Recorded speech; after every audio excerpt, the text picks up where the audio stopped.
Assalamualaikum warahmatullahi wabarakatuh.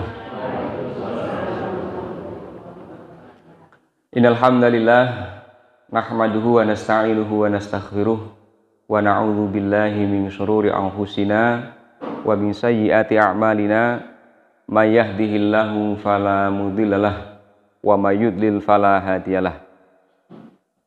Asyhadu an la ilaha illallah wahdahu la syarikalah wa asyhadu anna Muhammadan abduhu wa rasuluh, amma ba'd. Alhamdulillah, disyukur kita panjatkan kehadirat Allah Subhanahu wa taala atas limpahan rahmatnya sehingga pada kesempatan pagi hari ini kita dipertemukan di majelis yang mulia dan insya Allah penuh berkah ini. Salawat dan salam semoga senantiasa tercurah kepada baginda Rasulullah Sallallahu Alaihi Wasallam beserta keluarga, para sahabat dan seluruh pengikutnya yang istiqomah mengikuti sunnah-sunnahnya. Sudah lama sekali rasanya tidak bertemu dengan jamaah sekalian. 2 kali pandemi kayaknya nih. Ini yang kedua atau malah bahkan ketiga mungkin kayaknya ini. Yang ketiga baru bisa bertemu kembali. Cukup lama.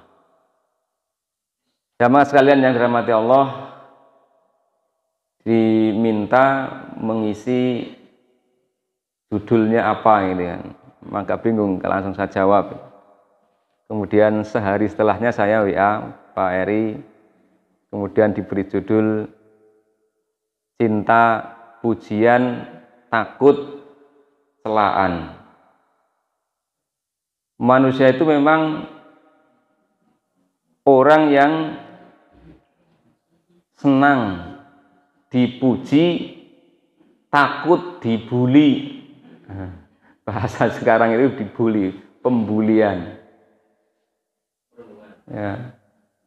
Senang kalau dipuji, khawatir, takut dibuli, dicela, dijelekkan oleh orang, dijelek-jelekan.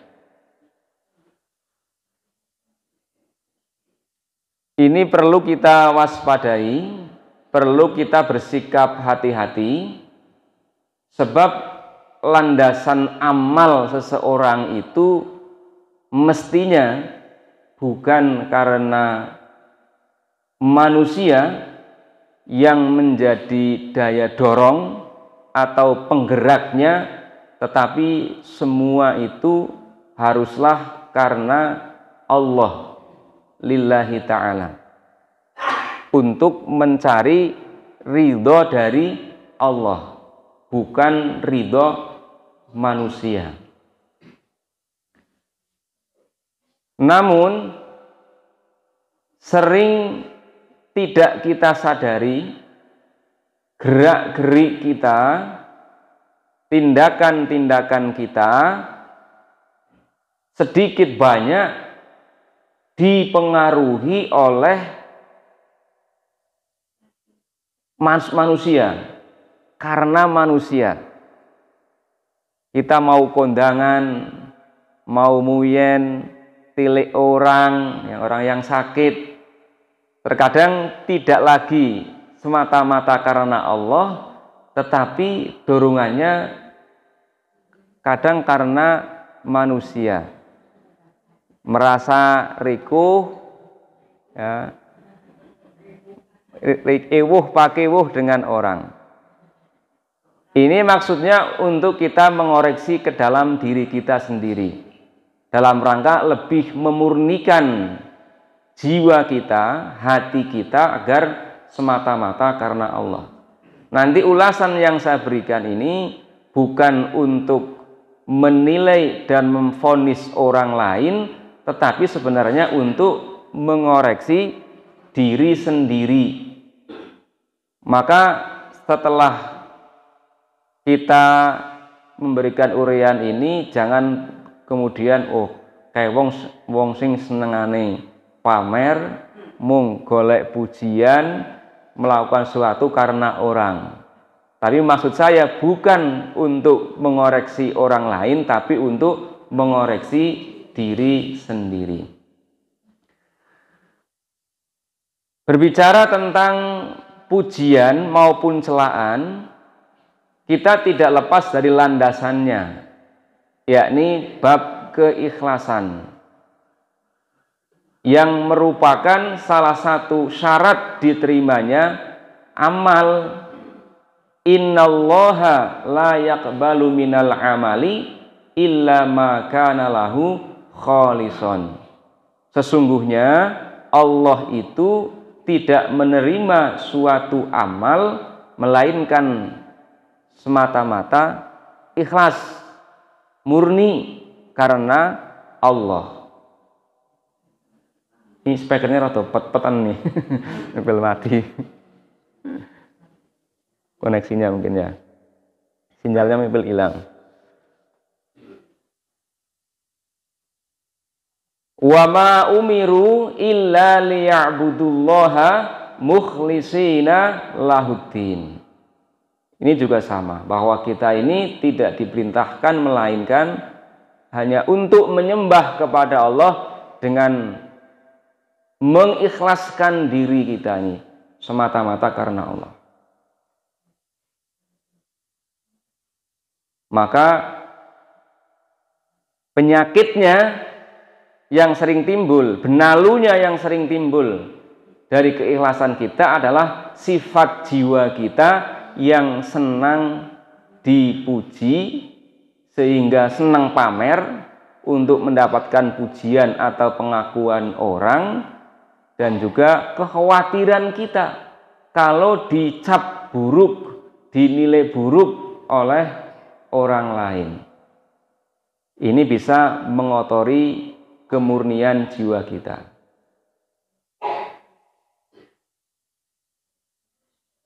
Qad aflaha man zakkaha wa qad khaba man dassaha. Sungguh beruntung orang yang mensucikan jiwa itu dan ya, yang mengotori jiwa itu, ya dia rugi. Maka pembahasan yang kami sampaikan masuk kategori penyucian hati, penyucian jiwa. Kita bahas dari masalah keikhlasannya dulu sebagai landasan. Ikhlas yakni memurnikan amaliyah-amaliyah kita semata-mata karena Allah, bukan mencari kepentingan-kepentingan atau keuntungan-keuntungan yang bersifat duniawi, tidak pamer atau mencari-cari sesuatu yang sifatnya kesenangan-kesenangan duniawi, tetapi semata-mata karena Allah. Orang menuntut ilmu pun mestinya semata-mata karena Allah. Bahkan diancam oleh Rasulullah, siapa yang menuntut ilmu yang mestinya semata-mata karena Allah, tetapi ternyata hanya untuk mencari sekeping dari kenikmatan dunia ini, maka tidak akan mencium aroma surga.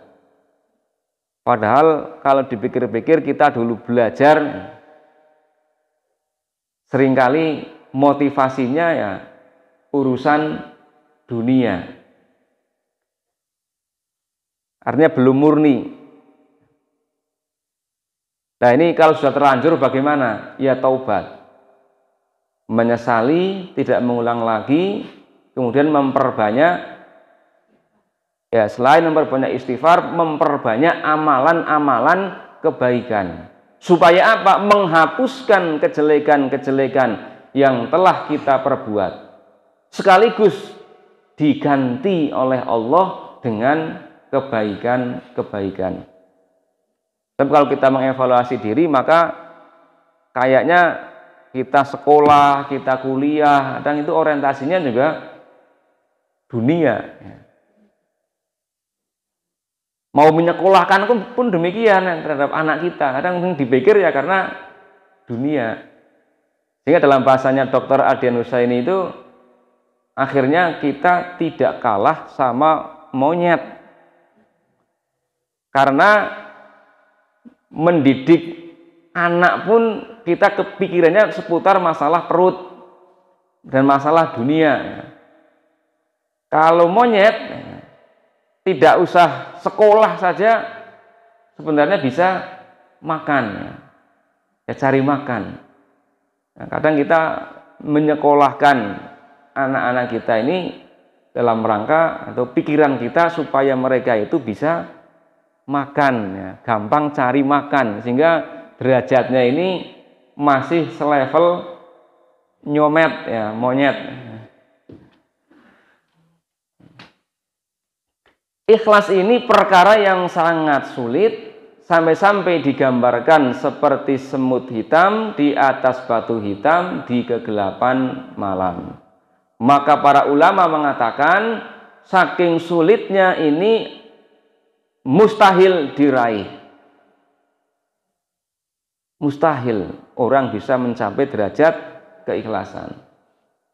Tetapi dibantah oleh ulama yang lain, kalau mustahil maka mustahil pula Allah mensyariatkan. Sebab la yukallifullahu nafsan illa wus'aha. Allah tidak membebankan sesuatu melainkan menurut kadar kemampuan manusia. Maka ikhlas itu bisa dicapai karena disyariatkan. Namun pernyataan bahwa ikhlas itu sesuatu yang mustahil paling tidak memberikan gambaran betapa beratnya untuk bisa mencapai derajat keikhlasan. Sebab ikhlas itu bukan semata-mata di awal kita melakukan suatu pekerjaan amaliyah, tetapi di awal, di tengah, di akhir, dan seterusnya. Itu memerlukan penjagaan keikhlasan. Seseorang beramal untuk berpartisipasi membangun Masjid An-Nur ini. Nah, ini pembangunannya. Menyumbang, mungkin dia donatur yang paling banyak. Maka harus dibangun sejak awal memberikan sumbangan itu semata-mata mengharapkan ridho Allah, bukan pengakuan dan pujian manusia. Dan juga harus dijaga selamanya. Tidak berhenti ketika dia mengeluarkan hartanya, dia ikhlas, tetapi ikhlas itu butuh penjagaan sepanjang masa. Ini yang lebih berat lagi. Maka dikatakan ikhlas itu lebih berat daripada amalnya itu sendiri. Mengeluarkan uang 100 juta itu berat, tetapi lebih berat lagi menjaga keikhlasannya. Untuk berangkat menunaikan ibadah haji itu berat, karena harus mengeluarkan biaya, tenaga, pikiran, waktu, dan lain-lain. Tetapi menjaga keikhlasan daripada ibadah haji itu jauh lebih berat, karena memerlukan waktu sepanjang masa. Mungkin ketika dia menyumbang masjid ini awalnya ikhlas, tidak mengharapkan apa-apa dari manusia. Tapi ketika terjadi konflik, mulai rodo kisruh di antara mungkin panitia, pengurus, takmir, mulai sing nyumbang paling gede ki siapa nang kene iki. Kira orang yang sing nyumbang ora bisa ngadeg kayak gini.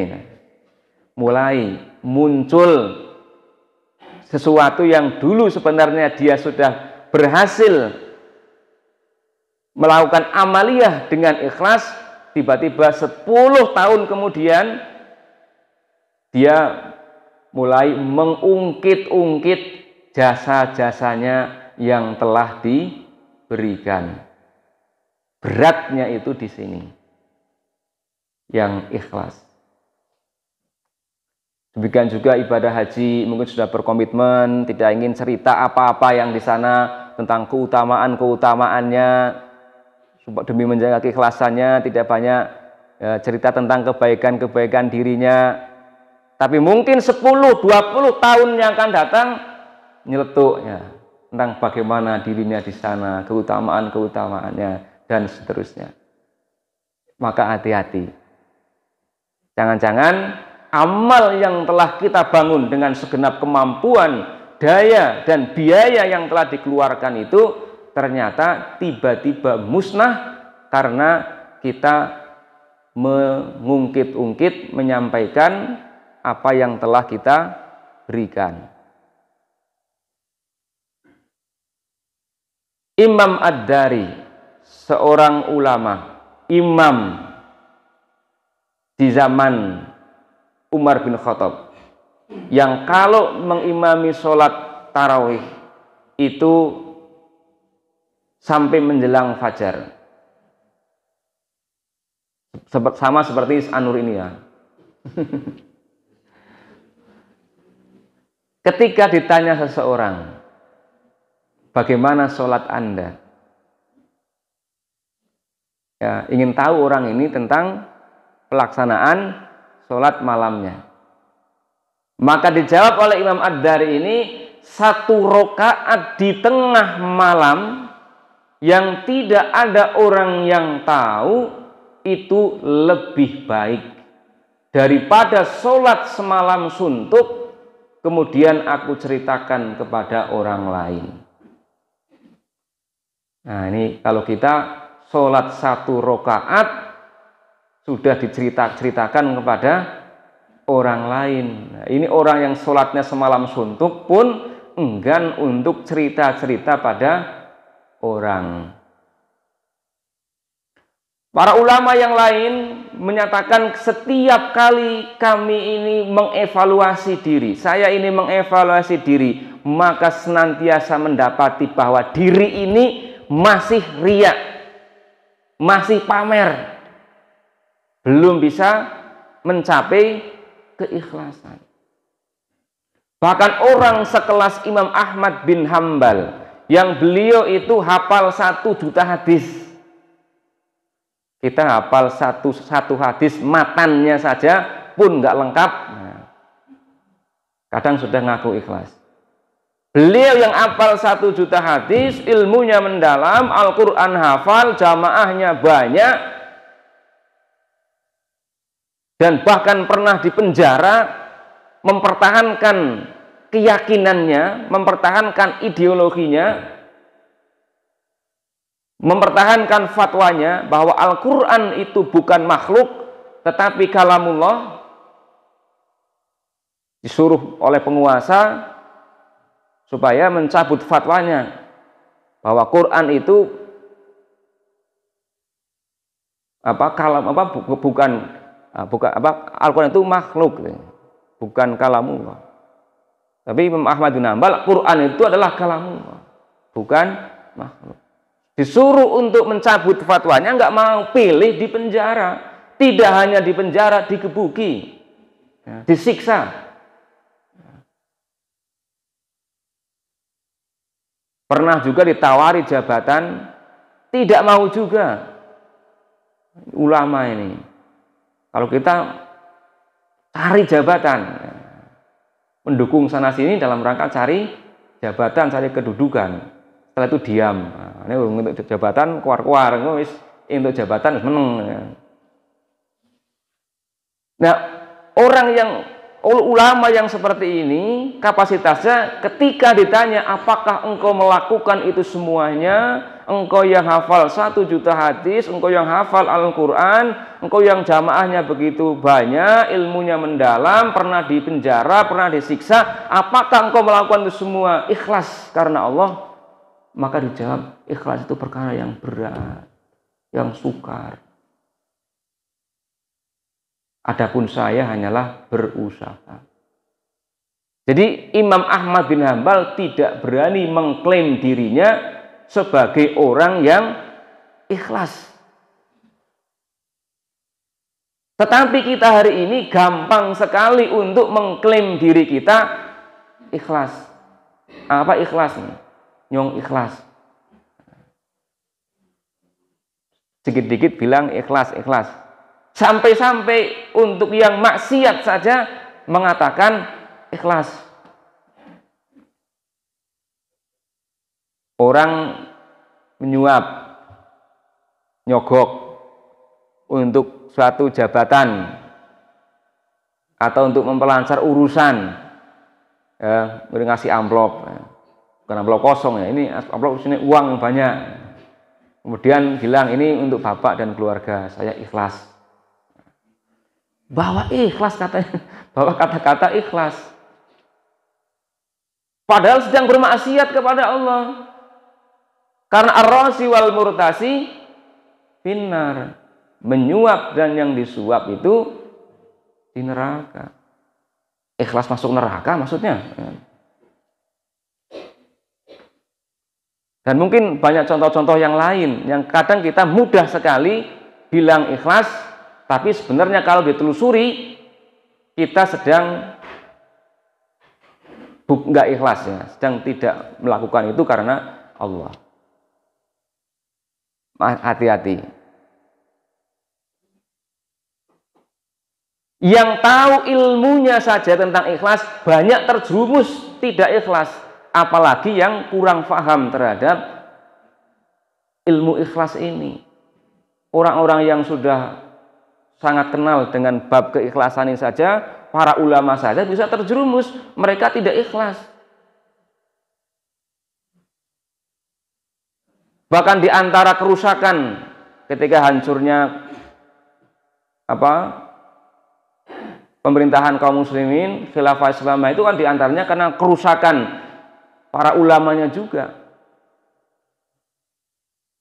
Rusaknya ulama juga yang mereka sibuk dengan urusan dunianya. Dan semua lini dari pemerintahnya, ulamanya, masyarakatnya, mereka orientasinya dunia, nggak lagi karena Allah. Jadi semua orang ini bisa terjangkiti penyakit yang mengotori keikhlasan kita. Berupa apa? Riya diantaranya. Nah, sekarang kita masuki masalah senang dipuji, takut dibuli, takut dicela. Senang dipuji ini nanti akan mengotori keikhlasan kita. Masuk ke dalam penyakit yang namanya riya, pamer atau sum'ah, memperdengar-dengarkan amal kebaikan kita. Dan ini menggugurkan nilai pahala kita. Orang yang pergi ke medan perang sampai mati pun, orang yang telah menghabiskan hartanya, yang telah menyampaikan ilmunya yang mendalam, itu saja dinyatakan di dalam hadis, di antara mereka ada yang diseret ke neraka. Ya karena nggak ikhlas. Tidak karena Allah, tapi karena manusia. Kemudian yang takut celaan, ini kita berbicara takut celaan, takut dibully. Ketika orang dicela, Bapak Ibu sekalian, jamaah yang dirahmati Allah, celaan sebenarnya itu yang kita takuti, kadang takut terhadap celaan orang. Celaan itu sebenarnya memiliki beberapa manfaat, kata Al-Ghazali. Ada banyak manfaat daripada celaan. Ketika orang dicela itu sebenarnya ya ada manfaatnya, tapi kita takut, lebih suka dipuji daripada dicela. Padahal pujian itu tikaman dari belakang, adapun celaan ini memiliki banyak hikmah. Maka kata Al-Ghazali ada berapa kemungkinan ketika orang itu dicela. Ada 3 kemungkinannya. Yang pertama, celaannya itu benar dan ia berniat untuk menasehatimu. Jadi kita memang memiliki aib, kekurangan, kejelekan-kejelekan, kemudian datang orang memberitahu kepada kita tentang kelemahan, kejelekan, kekurangan kita. Dan orang itu bermaksud untuk memperbaiki diri kita. Maka kita tidak perlu merasa marah, dendam, jengkel, sakit hati. Ya. Karena itu bermanfaat buat kita. Namun kan banyak orang yang ketika ditunjukkan kesalahannya, ditunjukkan kejelekan, kekurangannya, kan marah dia. nggak terima, malah menjadi membangga-banggakan dirinya, jasa-jasanya dan lain-lain itu. Nah, ini kesalahan menerima, salah terima. Kemudian kemungkinan yang kedua, sehingga tinggal 5 menit, celaannya itu benar dan orang itu bermaksud untuk menjatuhkan kita. Kalau yang pertama tadi benar celaannya sesuai dengan kondisi kita, namun dia bermaksud untuk memperbaiki kita. Seperti guru kalau menyampaikan kepada muridnya, ini kamu salah begini, kamu kurang ini, kamu seharusnya begini. Itu kan bermaksud untuk supaya murid itu ada perbaikan. Nah, namun yang tipe kedua, ada orang menyalah-nyalahkan, menjelek-jelekan, mengungkit-ungkit aib kekurangan kita, bukan untuk menjadikan kita baik, tapi ingin memang menyakiti kita, ingin menjatuhkan kita. Lantas bagaimana sikap kita? Kata Al-Ghazali, terhadap yang seperti ini kita pun tidak perlu dendam, tidak perlu sakit hati, karena kita telah ditunjukkan aib kekurangan kita yang mungkin selama kita ini lengah, lalai dari itu. Maka lewat lisan orang tersebut kita diingatkan. Maka bersyukurlah, berterima kasihlah, dan tidak perlu menaruh dendam. Adapun niatnya yang ingin menjatuhkan kita, ingin menyakiti kita, itu urusan dia dengan Allah Subhanahu wa Ta'ala yang nanti akan diberikan balasan tersendiri. Nggak usah kita yang memberikan balasan. Bahkan kita mestinya bersikap mengasihani ini orang ini. Kasihan dia. Niatnya yang buruk itu nanti akan diberikan ganjaran atas keburukannya. Itu yang kedua. Kemungkinan ketiga, celaan orang kepadamu itu, kata Al-Ghazali, bisa jadi hanyalah dusta alias fitnah, mungfitnah, yang sama sekali kita bebas dari aib, kekurangan, kejelekan yang digembar-gemborkan, yang ditunjuk-tunjukkan orang kepada orang lain. Nah, terhadap yang seperti ini pun kita perlu mawas diri. Meskipun itu bukan aib kekurangan kita yang ditunjuk-tunjukkan oleh orang itu, namun sebenarnya kita ini memiliki aib kekurangan yang lain yang masih tersembunyi, yang tidak dibeberkan oleh orang itu. Maka nggak usah juga kita merasa emosi. Karena kita orang yang sebenarnya kalau mau menyadari, ya punya dosa, punya kesalahan yang banyak. Hanya saja orang itu kebetulan yang disampaikan kepada masyarakat itu yang lain, syukur sing liya sing memang udu, bukan dari kejelekan kita. Dan Allah masih berbelas kasihan menutupi aib kekurangan kita yang sesungguhnya. Jadi sekali lagi ini pun kita tidak perlu emosi, sakit hati, jengkel, dendam terhadap orang yang suka mengumbar aib kekurangan kita. Bahkan ketika mereka itu hanya fitnah saja pun nggak usah merasa sakit hati, jengkel dan dendam. Nah, adapun pencelamu yang malang itu, kata Al-Ghazali, telah berbuat dosa dan menghancurkan dirinya sendiri. Dan kita mendapatkan manfaat karena kita nanti akan mendapatkan pahala dari orang yang suka kesana kemari menyampaikan aib kekurangan kita. Atau dosa-dosa kita ini diangkat, dihapus oleh Allah karena lisan orang yang suka mengumpat. Ada hadis mengatakan akan datang pada hari kiamat orang yang membawa pahala sholatnya, pahala puasanya, pahala sodakohnya, tetapi dia dikatakan orang yang muflis, orang yang rugi. Kenapa rugi? Kenapa bangkrut? Orang yang bangkrut karena kebaikan-kebaikan